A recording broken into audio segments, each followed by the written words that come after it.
Poem है। जब तक जब तक मैं इला जी को बुलाती हूँ, तब तक वो प्लीज ये छोटी सी पोयम सुना दें। नमस्ते। स्वास्थ्य सुखम की दिल्ली ब्रांच की डायरेक्टर के रूप में मैं इला जी का विशेष स्वागत करती हूँ। She is a dreamer, she is a believer, she is adore, she is an achiever, and that she is we. तन सुंदर हो, मन सुंदर हो, और स्वास्थ्य साथ धन सुंदर हो। आहार, विचार और आचार में, जीवन के हर जीत हार में, कोमल है, नाजुक है, अडिग भी और विशाल भी। करती हर पल वो कमाल है, आसमान छूने को, सबके सपने सच करने को, हर पल वो तैयार है। निर्मल नारी महिमा धारा, स्वास्थ्य सुखम का बस यही है नारा। एक छोटी सी कविता के साथ स्वास्थ्य सुखम की तरफ से हम सबका स्वागत करते हैं। आगे इस प्रोग्राम को इला जी बढ़ाएंगी। डॉक्टर मोनिका से आग्रह करते हैं कि वो इला जी के बारे में और थोड़े हमें जानकारी दें। Thank you. और thank you so much Poonam ji, बहुत ही प्यारे तरीके से आपने बड़ा अच्छे से एक प्यारी सी कविता, जो हमारी कहना चाहिए कि हमारा मोटो है, हमारा मार्गदर्शन करने के लिए बड़ी अच्छी कविता आपने इसका संयोजन किया है। धन्यवाद। इसके साथ ही मैं सभी लोगों के वेलकम करती हूँ और साथ ही मैं आपको थोड़ा सा इला जी का परिचय देती हूँ। इनका जन्म 1 मार्च 1956 को मुजफ्फरपुर जिले में बिहार में हुआ था। इला कुमार जी भारत की कवित्री, उपन्यासकार, अनुवादक, उपनिषद वेता एवं विचारक हैं, जिनकी रचनाओं के मध्य 6 काव्य संग्रह और चुनी हुई कविताओं का संग्रह, एक उपन्यास एवं एक कहानी संग्रह भी है। इला कुमार जी की कविताएं अनेकों भाषाओं, बंगला, पंजाबी, उड़िया, अंग्रेजी व जापानी भाषा में अनुवादित हुई हैं। इनका प्रसिद्ध काव्य संग्रह जिद मछली का, की अंग्रेजी में रिजोल्यूशन ऑफ फिश के नाम से 2011 में अनुवादित हुआ है। इला कुमार जी की अन्य पुस्तकों में एक हिंदुत्व की और उपनिषद से संबंधित 4 पुस्तकें में शामिल हैं। साथ ही इन्होंने विश्वविख्यात जर्मन कवि रेने मारी रिल्के की कविताओं की पुस्तक टूटे पंखे वाला समय 2002 व चीनी दार्शनिक लाओ त्सु की सूक्तियों का 2009 अंग्रेजों से हिंदी में अनुवादित किया है। इनके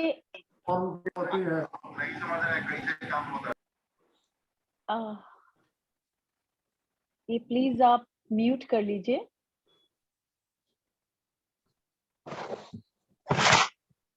इनके अनेक लेख, कहानियां, कविताएं नियमित तौर पर राष्ट्रीय, अंतरराष्ट्रीय पत्र पत्रिकाओं एवं ई मैगजीन में प्रकाशित होती रही हैं। इनकी शादी श्री मृत्युंजय जी से हुई है। पति के तबादलों के कारण, जैसा कि अधिकतर स्त्रियों के साथ होता है, इन्होंने भारत का भ्रमण भी किया और भारतीयता को भी समझा और अपनी कला में एक और निखार लाया है। इला कुमार की छंदोग्य उपनिषद की कहानियां का पुनर्लेखन 2004 में, हिंदुत्व 2012 में, उपनिषद की कहानियां 2013 में व इसी तरह और कई बार प्रकाशित हुई हैं। इला जी की रचनाएं बहुमुखी आयामों में फैली हुई हैं, लेकिन सभी के बीच जो एक सूत्रत्व है वह है दृष्टा भाव से हर संवेगित तथ्य को निहारने वाला तत्व का, जो आत्मा को निरूपित करता चलता है। इनको इसके साथ ही काफी सम्मान और पुरस्कार से नवाजा गया है। मुक्ति बोध पुरस्कार नागपुर, विश्व हिंदी प्रचेता अलंकरण कानपुर, साहित्य श्री सम्मान सिंगापुर, विंध्य न्यूज नेटवर्क सम्मान 2015, साहित्य सम्मेलन शताब्दी सम्मान पटना 2019। इसी के साथ मैं इला जी का पुनः हृदय से स्वागत करती हूँ और इला जी को की बेहतरीन पुस्तकों के साथ जो मैंने एक ऑब्जर्व किया है, इन सारी चीजों, मुझे इनकी कुछ किताबें पढ़ने का सुअवसर भी प्राप्त हुआ है। इसमें मैंने देखा है कि इला जी ने उपनिषदों के ऊपर बहुत काम किया है।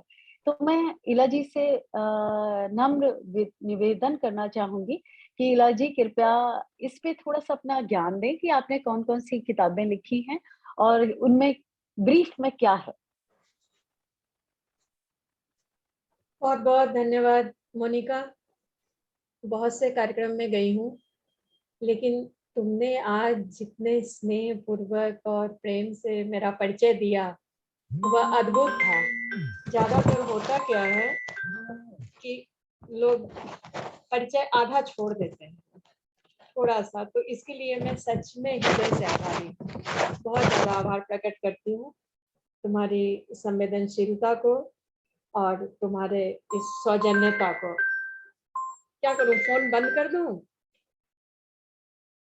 इसको ऑफ कर देती हूँ। चलो, तो मैं जो मुझे बोलना है आज के विषय के बारे में, उसके पहले मैं अपनी तुम्हारे अनुरोध पर मैं अपनी उपनिषद की किताबों को दिखाना चाहूंगी। 4 किताबें मैंने उपनिषद पर लिखी हैं, लेकिन एक किताब अभी मेरे सामने नहीं है, इसलिए उसका केवल नाम ले दूंगी। ये पुस्तक मैंने सबसे पहले लिखी, छांदोग्य उपनिषद कथाएं। यह वाणी प्रकाशन से आया और यह एक तरह से रिसर्च के ही कहना चाहिए, रिसर्च के काम आने वाली किताब है। बहुत क्लिष्ट है। इसमें छांदोग्य उपनिषद की 11 कहानियों का मैंने पुनर्लेखन किया है, जिसका कि शुरू में जिसका प्रीफेस लिखा है वागीश शुक्ल ने। बहुत बड़े वो संस्कृत के ज्ञानी थे, आईआईटी में अंग्रेजी के गणित के प्रोफेसर थे।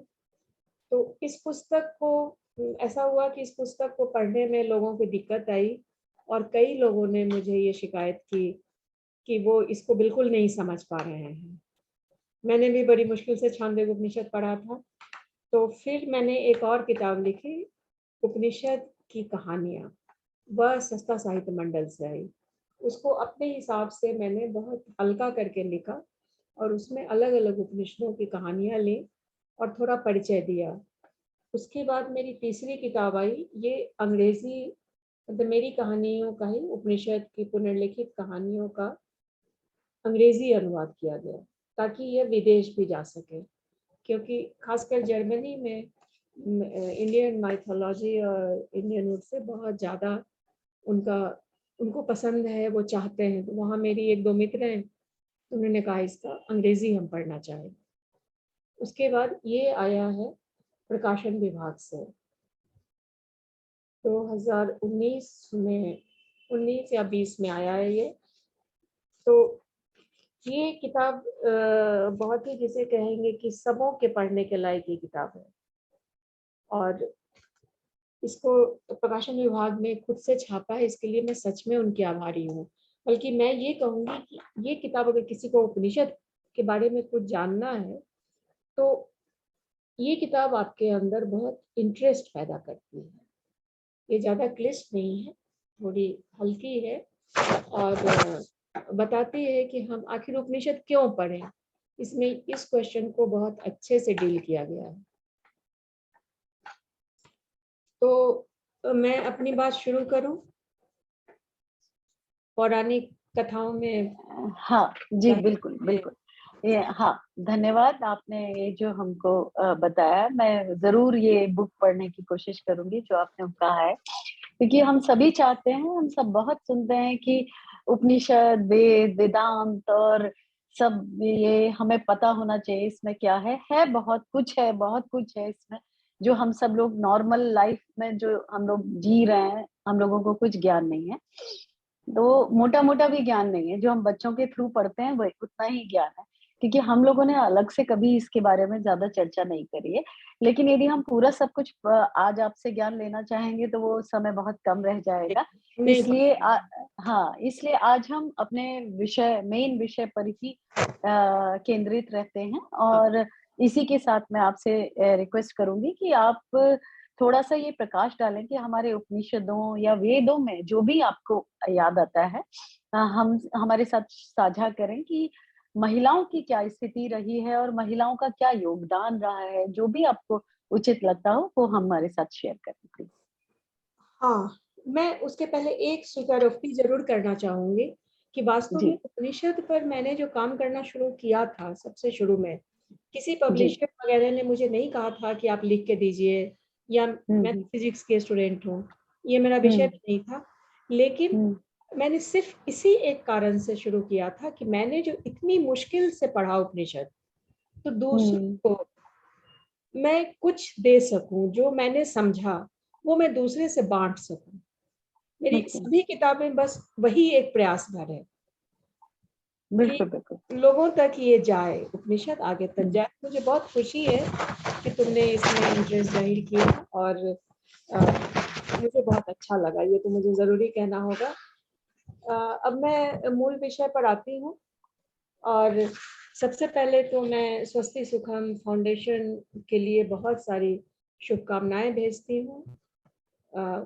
यह फाउंडेशन एक बहुत बड़ा काम कर रहा है। अभी जैसा डिटेल में मोनिका ने बताया, मुझे भी कई नई जानकारी मिली, और इस कार्यक्रम के आयोजकों के प्रति मैं धन्यवाद ज्ञापन करती हूँ, खासकर मोनिका के प्रति। अब मैं आज के विषय पर आती हूँ। आज का विषय है पौराणिक साहित्य में महिलाओं का योगदान। तो अभी का जैसा समय है, अभी जिस समय खंड में, जिस देश काल में रह रहे हैं, इस विषय के बारे में सोचने पर लगता है कि अरे, ये तो हमें कोई भी आंकड़ा नहीं मिलेगा। शायद मुझे कोई स्त्रियां भी हमें नहीं मिले जिन्होंने कोई योगदान दिया हो, क्योंकि आज जो महिला की स्थिति है वो तो दोयम दर्जे की है। तो लगता है जैसे बीता हुआ समय तो और बहुत ही पिछड़ा रहा होगा, लेकिन वास्तव में ऐसा नहीं है। हम उपनिषद को पढ़ें, या योग वासिष्ठ पर जाएं, या वेद की ऋचाओं को देखें, हर जगह महिलाओं का योगदान दिखता है। उपनिषद में कई नाम आते हैं, जिनमें प्रमुख रूप से गार्गी, मैत्रेयी और सत्य काम जाबाला की माता जी जाबाला का नाम आता है। यह मतलब हमें इनके बारे में जरूर जानना चाहिए अलग से। और योग वासिष्ठ में हम जाएं तो लीला चुराला की बात आती है। इन दोनों स्त्रियों ने अपने बल पर, अपने प्रयास से, लीला ने सरस्वती देवी की आराधना के द्वारा, उनके मन में बहुत सारे प्रश्न उठे थे, वे बहुत ज्यादा एक तरह से डर गई थी अपने पति के बारे में सोचकर। तो उन्होंने आराधना शुरू की देवी की, और उनको ब्रह्म ज्ञान मिला। यह कितनी बड़ी बात है। और उसमें चिन्मय शरीर की भी बात आती है, जो कि अभी तक वहाँ फिजिक्स में, अभी के आधुनिक विज्ञान में दूर दूर तक उसका कोई, कहीं कोई किसी के पास सपना भी नहीं है कि चिन्मय शरीर क्या होता है। लेकिन उस कहानी के अंत में एक तो ब्रह्मांड से लौटी हुई लीला है, और दूसरी उनकी समरूप लीला है, और 3 जन्मों की कहानी है। मतलब 3 फलक एक साथ खुल जाते हैं। वे अपने लीला, अपने पूर्व जन्म को भी देखती हैं, भूतकाल के समय को, जो प्रेजेंट है वर्तमान काल, उसको भी वो देखती हैं, और भविष्यत काल में उनके पति का जो जन्म हुआ है विदुरथ नाम से, पद्म का जन्म हुआ, उसको भी देखती हैं। यह भी बहुत आश्चर्यजनक है। आज हम टाइम मशीन की बात करते हैं और ब्लैक होल से उस पार निकल जाने की बात करते हैं, लेकिन वहाँ ये सब साफ साफ पता चलता है। और पता नहीं ये कितने युगों पुरानी कहानी है। तो उस समय का समय कैसा था, एक बार हम इसके बारे में भी सोचते हैं। फिर चुड़ाला की कहानी भी आती है, उसमें भी पति के पहले उन्होंने ज्ञान प्राप्त किया, बल्कि उनके कारण उनके पति को ज्ञान प्राप्त हुआ। यह बहुत रोचक है, यह कहानी बहुत ही रोचक है कि जब चुड़ाला को ज्ञान मिल जाता है तो कैसे धीरे धीरे वे अपने पति को रास्ते पर लाती हैं, जो चले गए थे जंगल में और कुटिया बना के रहते थे, और धीरे धीरे उनको भी ज्ञान होता है। तो ये सब कैरेक्टर को जब हम जानते हैं, या फिर उससे आगे बढ़ के सीता का भी जो त्याग है वो अद्भुत है, कि उन्होंने जो भी सहा, लेकिन उन्होंने अंत में अपने पति को अपनी छाया भी नहीं छूने दें। यह बहुत बड़ी बात है कि किसी के अंदर इतना दृढ़ निश्चय है। इस एक बात से मैं समझती हूँ कि पहले की स्त्रियों का मन कैसा सक्षम था, कैसी वो कठोर दृढ़ निश्चय वाली थी, कितना त्याग था उनके अंदर। या फिर हम सावित्री की बात करें तो सावित्री की कहानी में यह संदर्भ आता है सावित्री सत्यवान की कहानी के बीच कि सावित्री के पिता जो कि बड़े राजा महाराजा हैं, कहते हैं अपनी पुत्री को एक रथ देते हैं और कहते हैं कि तुम देश विदेश अलग अलग राज्यों में जाओ और अपने लिए पति का वरण करो। इतनी ज्यादा छूट थी पहले के समय पर। तो वो जाती हैं, सबको को देखती हैं, लेकिन उनको पसंद कौन आते हैं? तो आश्रम में रहने वाले सत्यवान पसंद आते हैं, जिससे कि उन्होंने विवाह किया और बाद में उन्होंने उनको दीर्घायु भी बनाया। उनकी उम्र खत्म हो चुकी थी, लेकिन पत्नी के कारण उनकी उम्र वापस आई। तो ये सूक्ष्म जगत के विवरण हैं। अभी के समय में तो हम इमेजिन भी नहीं कर पाते हैं कि ये कैसे हुआ होगा, यमलोक से यमराज कैसे आए होंगे और वो जीव को लेके कैसे चल पड़े होंगे और सावित्री कैसे उनके पीछे पीछे नंगे पांव। अभी सिर्फ हम इमेजिन कर सकते हैं। खैर, तो जब हम इन स्त्रियों के बारे में जानना शुरू करते हैं तो वाकई हम बहुत विस्मय से भर जाते हैं। और आज का जो विषय है पौराणिक साहित्य में महिलाओं का योगदान, तो इसके संदर्भ में मैं गार्गी की बात करना चाहूंगी। गार्गी बहुत बड़ी विदुषी थी। बृहद आरण्यक उपनिषद के 3 अध्याय में याज्ञवल्क्य के कांड में गार्गी की चर्चा मिलती है और वे मतलब ब्रह्मज्ञानी तो थी ही, महाज्ञानी भी थी। और कहने का मतलब है कि जो हमारा इतिहास है उसमें व्यक्तिवाद का चलन था। उसमें स्त्री पुरुष की बनावट के कारण उनके मतलब उनके अंदर भिन्नता नहीं थी, उनमें बराबरी का तत्व था।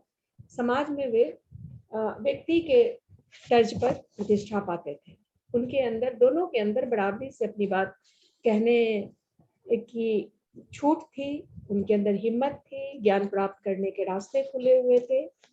ऐसा नहीं था कि जन्म के आधार पर एक ऊंचा हो गया एक नीचा हो गया। तो उस हिसाब से उस कालखंड से थोड़े निचले स्तर के कालखंड में हम रह रहे हैं। हालांकि हम अपने आप को कहते हैं कि हम बहुत आधुनिक हैं और ये वो, खैर। और वैसे वेदांत के आधार पर कहा जाए, अगर व्यक्तिवाद की सराहना की जाए, तो यह तो मानना पड़ता है कि एक ही जीव है जो अलग अलग शरीरों में जाता है। तो वो स्त्री हुआ तो लोअर कैसे हो गया और पुरुष हुआ तो वो उच्च कैसे हो गया। तो ये सब जो नियम बने हुए हैं बड़े गलत किस्म के नियम, मतलब थोड़े गैर वैज्ञानिक नियम। विज्ञान के हिसाब से जीव अलग अलग घूमता है। इसको मैं एक उदाहरण के द्वारा छोटी सी बात कहूंगी कि अगर एक ही व्यक्ति अलग अलग कपड़े पहन लेता है, आज वो सलवार कुर्ता पहनता है, कल साड़ी पहनता है, परसों जींस, तो व्यक्ति तो वो वही रहता है, वो नहीं बदल जाता, वो ऊंचा नीचा नहीं होता। तो फिर जीव जब कभी पुरुष बनता है, कभी स्त्री बनता है अलग अलग जन्मों में, तो फिर उसको कैसे कहेंगे कि ये छोटा है या बड़ा है? हाँ, उसकी क्षमताएं कैसी है उसके आधार पर अगर हम नापें तो स्त्रियों ने बहुत बड़ा बड़ा कद पाया है पौराणिक कथाओं में, वैदिक काल में। तो गार्गी की जो कहानी आती है, तो गार्गी की कहानी में होता यह है कि जनक की सभा में, बृहदारण्यक उपनिषद के 3 अध्याय में एक याज्ञवल्क्य कांड है। जनक की सभा में जनक घोषणा करते हैं कि एक सहस्त्र गौओं के दोनों सींगों पर 10-10 सोने के टुकड़े बंधे हुए हैं, जो ब्रह्मनिष्ठ हो वो इसको हाँक के ले जाए। तो वहां कुरु देश से, पंचाल देश से और देश के कोने कोने से आए हुए पंडित और विद्वान थे, लेकिन किसी की भी हिम्मत नहीं होती है कि उन गौओं को हाँक ले जाए। लेकिन याज्ञवल्क्य तो ब्रह्मज्ञानी भी थे और बहुत बड़े पंडित भी थे, तो वो अपने शिष्य को कहते हैं कि इन गौओं को हाँक के ले जाओ। लेकिन जैसा कि हर काल में होता है, याज्ञवल्क्य की इस हरकत के कारण बाकी सभी पंडित बहुत नाराज हो जाते हैं, बहुत ही नाराजगी से भर जाते हैं और उनसे तरह तरह के सवाल करने लगते हैं। तो आर्तभाग, भुज्यल, अश्वल सभी उनसे बहुत शास्त्रार्थ करते हैं, बहुत बात पूछते हैं। इसी क्रम में गार्गी भी उनसे शास्त्रार्थ करती हैं, उनसे पूछती हैं उनके ब्रह्मनिष्ठ होने को जानने के लिए, और इसमें वे सफल भी होती हैं। ये बहुत ही रोचक कहानी है, लंबी कहानी है, इसलिए मैं इसके छोटे छोटे टुकड़े यहाँ पढ़ देती हूँ। बाद में कभी समय मिला तो फेस टू फेस इस कहानी के बारे में बात करेंगे कि विदुषी गार्गी भी उनसे आगे बढ़कर प्रश्न पर प्रश्न पूछती हैं। वो पूछती हैं, पहला प्रश्न जो पूछती है, यह सब जो जल में ओतप्रोत है, यह सब जो दिखता है यह जल में ओतप्रोत है, तो जल किस में ओतप्रोत है, मतलब जल किसके अंदर है। तो इंटरेस्टिंग, वेरी इंटरेस्टिंग। हाँ, तो वो कहते हैं कि ये वायु में ओतप्रोत है।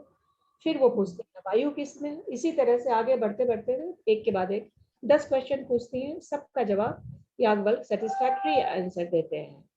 इंद्रलोक में, फिर वो ब्रह्मलोक में, जब ब्रह्मलोक पर बात पहुंचती है तो गार्गी एक थोड़ा मतलब इसको कहते हैं कि लिमिट क्रॉस करके क्वेश्चन पूछती हैं, तो फिर वहां उनको चुप हो जाना पड़ता है। वो चुप तो रहती हैं, लेकिन फिर थोड़ी देर के बाद उद्दालक जब अपना शास्त्रार्थ खत्म कर लेते हैं तो फिर लौटती हैं, फिर याज्ञवल्क्य के सामने लौटती हैं और पूरी कुशलता पूर्वक, पूरे विनय पूर्वक वो पूछती हैं कि मैं आपके सामने 2 प्रश्न लेके आई हूँ, क्या मैं पूछ सकती हूँ।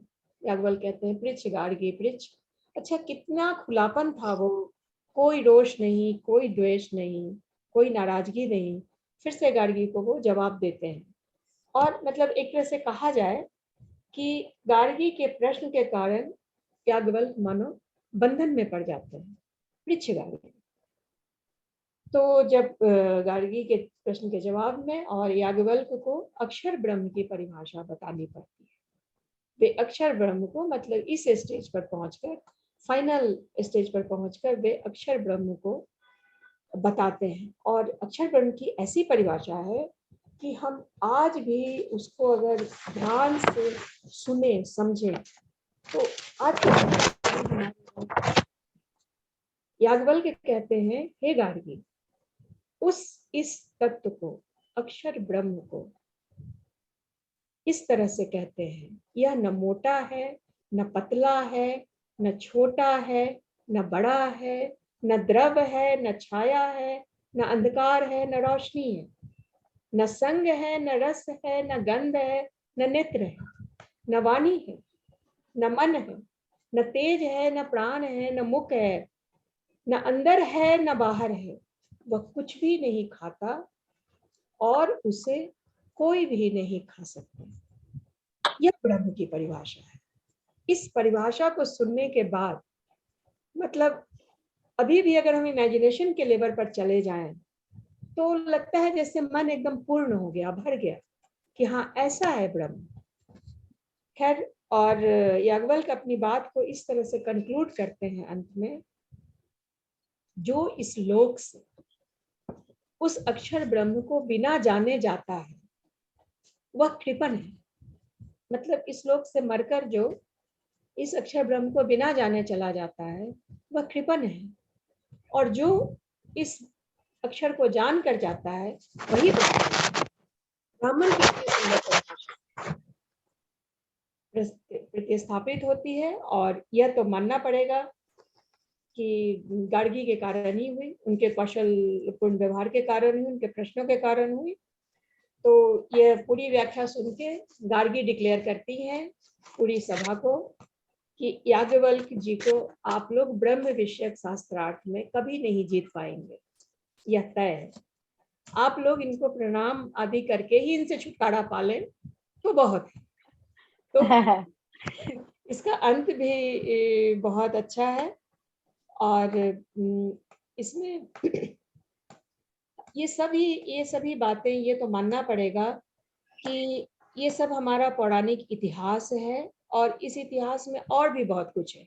मैंने तो इतना छोटा सा एक कण बताया, अभी जो भी बताया अनंत है, अनंत। लेकिन इसमें बहुत कुछ है।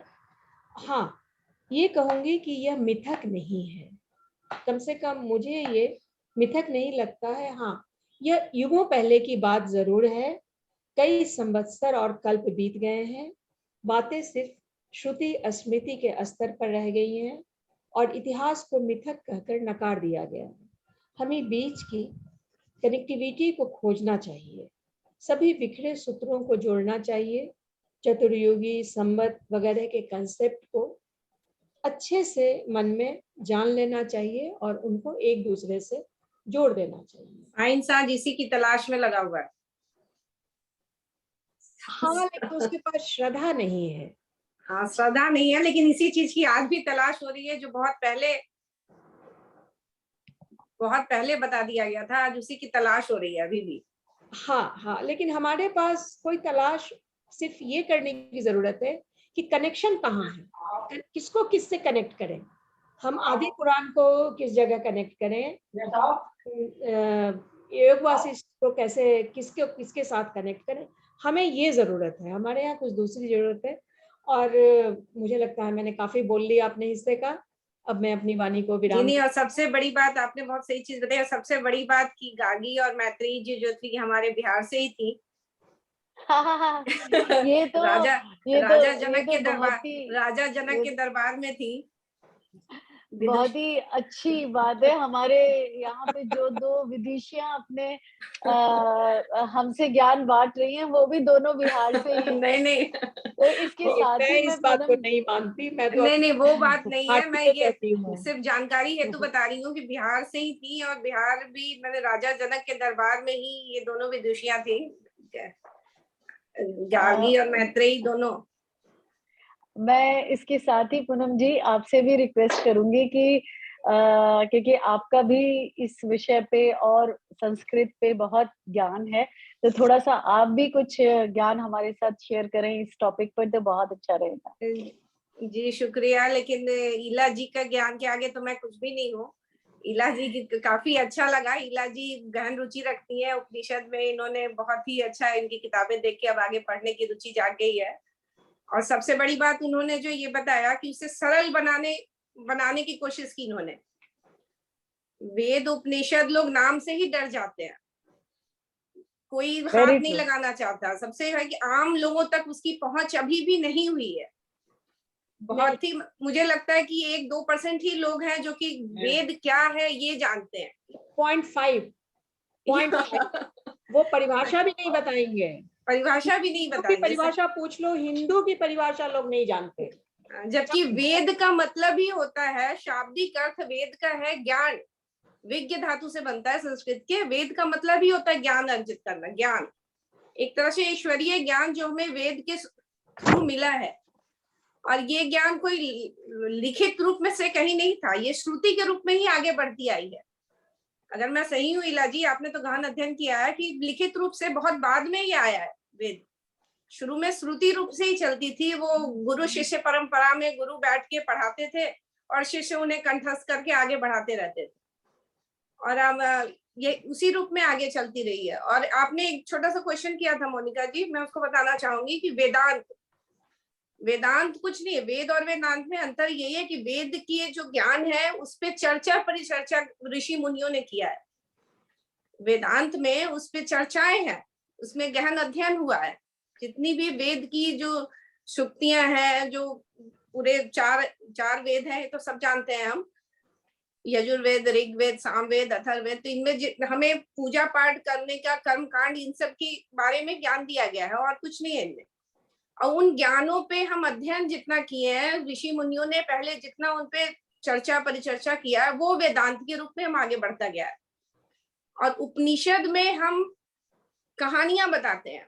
पहले पौराणिक काल में जो राजा महाराजा जो भी होते थे, उन्हें वेद से जोड़ के जो छोटी छोटी कहानियां बनती रही हैं, उन कहानियों का भंडार है। अगर मैं कहीं गलत होंगी तो इला जी प्लीज मुझे करेक्ट कीजिएगा। क्योंकि सुनना अच्छा लग रहा है मुझे। नहीं जी जी जी, नहीं आप बहुत अच्छा लग रहा है। बहुत दिनों के बाद ऐसे कहीं टॉपिक उठा है। जनरली ऐसे टॉपिक उठते नहीं है, लोग उससे दूर ही भागते हैं कि अरे ये कहाँ आ गया। तो बहुत ही क्लिष्ट चीज है, इन सबों में मत पड़ो। एक्चुअली ये आपने बिल्कुल सही कहा है। इन सब में मत पड़ो। जाता है ज्यादा तो इंटेलेक्चुअल हो जाता है, लोग पहले ही छोड़ के भाग और जाते हैं। एक्चुअली में इंटेलेक्चुअल लोग उस समय ही थे। हमें सही में पढ़ के बड़ा आश्चर्य होता है कि स्त्रियां कितनी बोल्ड थी और कितनी निर्भीक थी। जैसा कि इला जी ने बताया कि जनक के दरबार में शास्त्रार्थ करने को एक अकेली महिला, आज के डेट में भी मुझे नहीं लगता इतना आसान होता है। बिल्कुल सही जितनी बात। वर्किंग महिलाएं हैं इतने नाराज हो जाएंगे, जरा 2 प्रश्न मैं पूछ लूं। लोग इतने नाराज हो जाते हैं कि मैं जी तो डरती हूँ, मैं वाकई डरती हूँ कि ठीक है भाई, कुछ मत पूछो, कम से कम झगड़ा तो मत करो। इस पर इला जी अपने कैरियर, अपने मतलब वर्किंग प्लेस के साथ और आप लोगों का जो टॉपिक चल रहा है, इला जी मुझे आप ही की एक कविता की एक पंक्ति में बोलना चाहूंगी। जरूर जरूर। कहना चाहती हूँ एक अनसुनी सी बात, अनकही कह नहीं पाती जिसे सहसा, करना चाहती हूँ युगों से प्रतीक्षित वह चर्चा, पूछना चाहती हूँ कुछ एक लोगों से जिन पर है मेरा विश्वास, विश्वास समझ का, संवेदनशीलता का और गृहता का। सिर्फ उन्हीं लोगों से कहना चाहती हूँ यह एक बात, बात जो मेरे मन में घुमड़ती चलती है, नव गड़े मेघों की नाई कभी कभार, अनवरत ऊहा पोहो घेर लेती है मुझे उस वक्त जब खिली चांदनी से भरे लॉन में झूले पर बैठकर पीठ की ओर झुक कर देखती हूँ। अब आ गई ये थोड़ी सी रोमांटिक, लेकिन मैं एक्चुअली इसका जो मेन फर्स्ट पैरा है ना, वो बिल्कुल मेरे दिल को एकदम ऐसे पढ़ो छू गया। पढ़ो आप लोगों पढ़ो, के इसको आप लोगों पढ़ो के थोड़ा।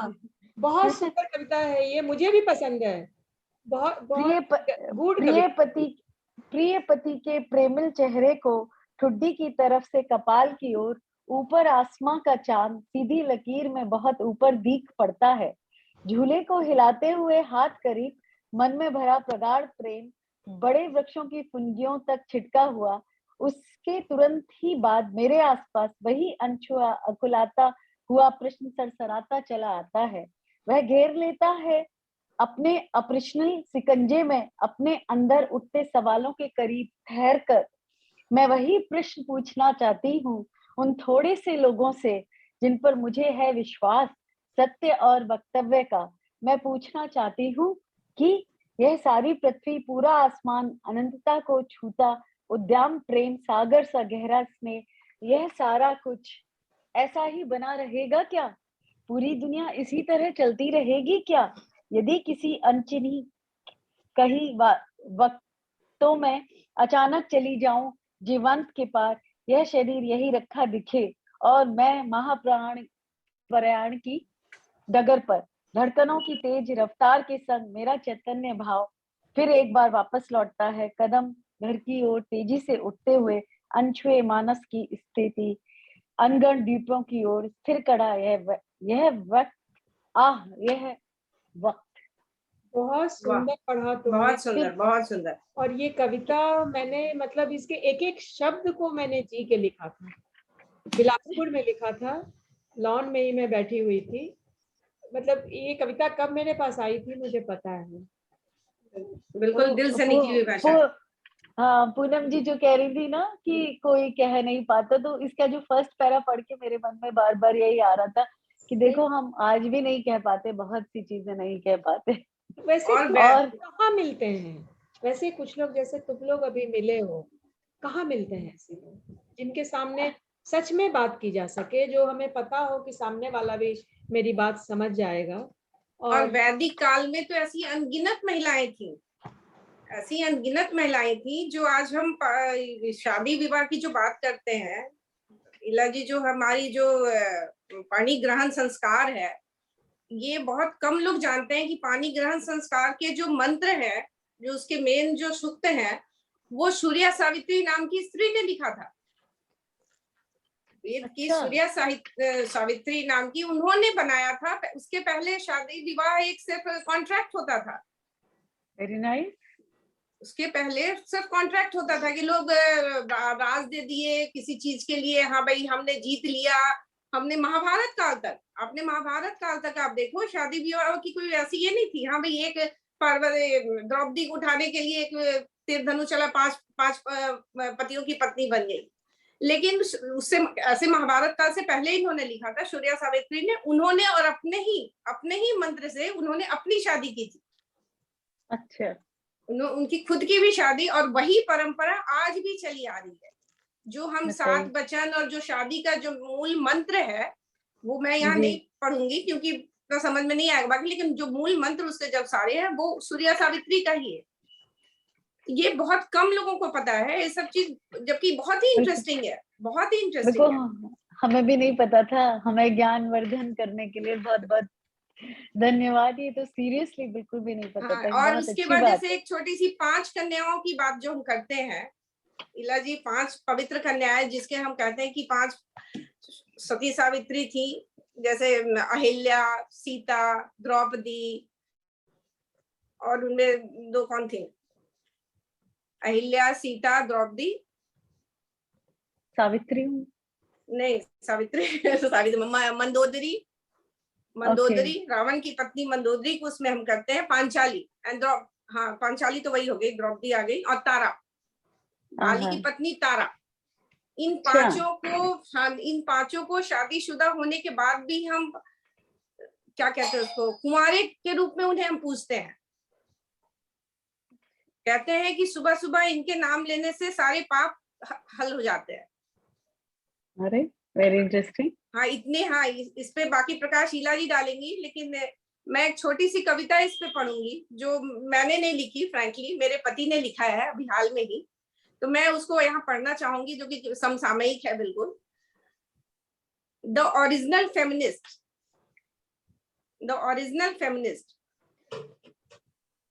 एक सेकेंड प्लीज सॉरी, ईला जी का कहा बात मेड आ गई। ईला जी तब तक हम आपसे रिक्वेस्ट देखो जैसा जो ये है ना, वेद जो है, वेद को कहते हैं देववाणी।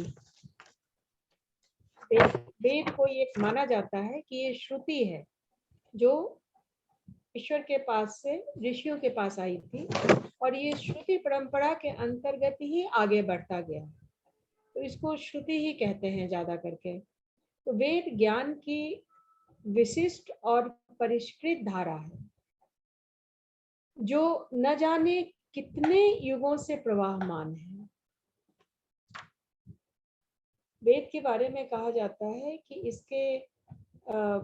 ये कितने युगों से प्रवाहमान है, इसका पता लगाना मुश्किल है। वेद धातु से बना हुआ वेद शब्द भारतीयों के लिए बहुत महत्वपूर्ण एवं पवित्र है। 4 तरह के वेद हैं, ऋग्वेद, यजुर्वेद, सामवेद और अथर्ववेद, और सभी वेद श्रुति शाखा के अंतर्गत ही आते हैं। वेदों में हर किस्म का ज्ञान भरा हुआ है, ब्रह्मांड के बारे में, देवताओं के बारे में, वहाँ गणित है, प्रकृति है, खगोल विद्या है, औषधि विद्या है, धार्मिक नियम है, सामाजिक नियम है, कर्मकांड के नियम है, मतलब हर ज्ञान वेद के अंदर है। बहुत सारे मंत्र हैं, और उन मंत्रों की रचना जिन लोगों ने की थी, मंत्र दृष्टा ऋषियों ने, उनके बारे में कहा जाता है कि उन्होंने एक्सपीरियंस करके, एक्सपीरियंस मंत्र हैं वो, इसलिए वे बहुत पावरफुल भी हैं। वेदों की लगभग 27-28 हजार पांडुलिपियां Bhandarkar oriental research institute Pune में रखी हुई हैं आज भी, और ऋग्वेद में लगभग 11,000 मंत्र हैं। इसमें अग्नि की उपासना है, इंद्र की उपासना है, और अन्य देवताओं की उपासना है। मैंने वेदों में सिर्फ ऋग्वेद पढ़ा है, और वो भी बहुत पहले। उसमें मुझे याद आता है, ये मैंने नागपुर यूनिवर्सिटी की लाइब्रेरी में पढ़ा था बैठ के, मुझे लगता है ये बात 98-99 की है। तो वो खूब बड़े साइज की पुस्तक थी, जो एकदम इतने बड़े साइज की पुस्तक होती है ना, फोटो वाली, उसके लेफ्ट साइड में मुझे अभी तक याद है एक उड़न तस्तरी का फोटो बना हुआ था। वाकई वो उड़न तस्तरी का था, ऐसे और ऐसे निकला हुआ। मैं अभी भी उस समय फोटो स्टेट नहीं होता था, तो बाद में जाके मैंने खोजा तो वो पुस्तक मुझे नहीं मिली। तो ऋग्वेद में हर तरह का ज्ञान है, हर तरह का ज्ञान है। और उसमें मुझे ये याद है, सभी ज्यादा तो नहीं याद है। हे इंद्र तुम पहाड़ों के ऊपर से कूदते हुए आओ और हमें ये दो वो दो ऐश्वर्य दो। मतलब वेदों में मंत्रों के द्वारा और यज्ञ के द्वारा हर कुछ को पाया जा सकता है, पूरा संसार, सारा ऐश्वर्य, मतलब बहुत ही अच्छा स्वास्थ्य, सब कुछ उसमें वेद में ये है। वेदों के संसार में वेदों में संसार में सुख से रहने के लिए, शारीरिक स्वास्थ्य एवं अपार ऐश्वर्य पाने के लिए किए जाने वाले तमाम उपाय हैं, गीतात्मकता है, संगीत शास्त्र है, सब कुछ है। लेकिन कहते हैं जहां वेदों का अंत होता है, वेदों का अंत होता है, क्योंकि एक समय ऐसा आता है, सबके लिए अलग अलग वो समय आता है, अलग अलग जन्मों में आता है। कईयों के लिए एक ही जन्म में आ जाता है, कईयों के लिए बहुत जन्मों के बाद आता है। तो अंत, वेदांत, तो तब वहां से सेल्फ की खोज शुरू होती है। तो वेदांत में सिर्फ सेल्फ है, सेल्फ की खोज है कि सेल्फ कैसा है, हम कैसे हैं, तुम कैसे हो, इस शरीर के अंदर जो है, इसके जो बाहर भी है वह कैसा है, जो ऑलमाइटी है वह कैसा है। तो वेदांत की जितनी पुस्तकें हैं, मतलब मैंने लगभग तो सभी पढ़ी हैं, अष्टावक्र संगीता, पंचदशी, योग वासिष्ठ, पंचीकरण, ये अवधूत गीता और उपनिषद, लगभग 11 उपनिषद तो पूरे पढ़े हैं, 108 उपनिषद में से भी कई पढ़े हैं, लेकिन ये नहीं कह सकती हूँ कि 108 उपनिषद पूरा पढ़ा है, तो गिन के नहीं पढ़ा है, जब जैसी जरूरत हुई पढ़ा। तो वेदांत में ले दे के कहीं से घूम फिर के और बस सेल्फ की बात, मतलब तुम कैसे सेल्फ को पालो। जाबाल दर्शनोपनिषद में प्राणायाम है, सर्वसुखासन है और ये है वो है, लेकिन फाइनल वो इंगित करता है कि सेल्फ को कैसे पाना, हम कौन है, हु एम आई, इसकी खोज में ही वेदांत की सभी किताबें चलती हैं। तो वेद और वेदांत में ये मूल अंतर है। हमें संसार चाहिए तो लोग कहते हैं कि तुम वेद का, मतलब वेद के मंत्र और उसके यज्ञ हमें हर ऐश्वर्य, हर चीज दिला सकते हैं। और अगर हमें सेल्फ का नॉलेज चाहिए तो वेदांत की पुस्तकें हमारी सहायता करती हैं। बहुत बढ़िया, बहुत बढ़िया इलाजी, अच्छे से ये सब एक्सप्लेन किया। और हम जैसे मतलब इस विषय पे मंदबुद्धि कह सकते हैं हम, उनको भी काफी इजीली समझ में आया। इसके साथ ही मैं पूनम जी से रिक्वेस्ट करूंगी, वो एक कुछ बीच में ब्रेक आ गया था, वो एक बहुत बढ़िया पोयम सुनाने जा रही चली गई थी। जी मैं पंचकन्याओं पे एक कविता सुनाने जा रही थी। हाँ जरूर, प्लीज। जी, दी ओरिजिनल फेमिनिस्ट। झांक रही क्षितिज से अंजोर में उषा के, खोल अर्गला इतिहास की पंचकन्याएं। बहुत बढ़िया। लाल भुभुक्का हो गया है लजा का कर निर्लज सूरज, लाल भुभुक्का हो गया है लजा कर निर्लज सूरज, सिहुर रहा है सहमा शर्म से समीर, पीला फक पांडु सा पड़ा यम, मुंह लुकाए बैठा है अलकापुरी का भोगी सहस्त्र भागी, जम गया है हिम में प्रस्तर बन पाखंडी अन्यायी बुदबुदाता सा, न्याय दर्शन को आत्मग्लानी में तम, न्याय दर्शन को आत्मग्लानी में तम, टेढ़ा किए लटका है औंधे मुंह, फूटी से गगन की गवाच का गवाह अत्रिज, मधुकरी सी परोसी गई 5 जुआरियों में निच्छा भोग के लिए मर्यादा की गलियों में गूंजती गाली पांचाली, अंगद पांव जमाए कूटनीति किष्किंधा की, अंगद पांव जमाए कूटनीति किष्किंधा की, ऋषि मुख पर तार तार बेबस तारा, दसों दिशाएं मुंह खोले मुंह भीषण अट्ठास, दसों दिशाओं खोले मुंह भीषण अट्ठास, मन शक्ति हया मैं तन्या मंदोदरी को कहते हैं। जी, नर पुंसक नाद पंचेंद्रिय आह्लाद, पौरुष पतित डंक, नग्न शमित ध्वस्त होते अस्त अनुसुईया के अंक, नग्न शमित ध्वस्त होते अस्त अनुसुईया के अंक, पुरुष प्रताड़ित जीने को अभिशप, छद्म मूल्यों की था पक्ति परितप, कंचन नारी मन बन कुंदन, देती आभा कनक कुंडल को नारी उद्धारक, शिपिविष्ट पुरुषोत्तम चीर प्रदायक घनश्याम, प्रातः स्मरणीय कांत कमनीय वामा अग्रगण्या, पिलाती संजीवनी सुधा, सृष्टि के सूत्र को पंच कन्याएं, ओरिजिनल फेमिनिस्ट। ये कविता मेरे पति ने लिखा है। बहुत सुंदर, बहुत सुंदर, बहुत सुंदर। ओरिजिनल फेमिनिस्ट जिसकी हम फेमिनिज्म की आज बात करते हैं, वो उस युग में सारी प्रताड़नाओं को सहते हुए भी महिलाएं उस उच्च कोटि पे पहुंची थी जिसकी हम कल्पना भी नहीं कर सकते हैं। ये पांच कन्याएं बहुत बढ़िया, मैंने हर तरह से मानसिक स्थिति, मानसिक हर तरह से प्रताड़ित हुई थी महिलाएं। अगर सीता को ही हम ले ले तो कितना प्रताड़ना सहा था उन्होंने, द्रौपदी को ही ले ले तो लेकिन वो कभी भी हारने वाली महिलाएं नहीं थी। उनसे हमें आज क्या आगे आने वाले, मुझे लगता है कि कई दशकों तक सीखने के लिए ही मिलेगा। बिल्कुल सही कह रहे हैं, बिल्कुल सही कह रहे हैं। तो वेद में यही है, वैदिक पुरानी स्थाओं में मैं सिर्फ इतना ही करना चाहूंगी कि महिलाओं को एक उच्च कोटि स्तर पे रखा गया था।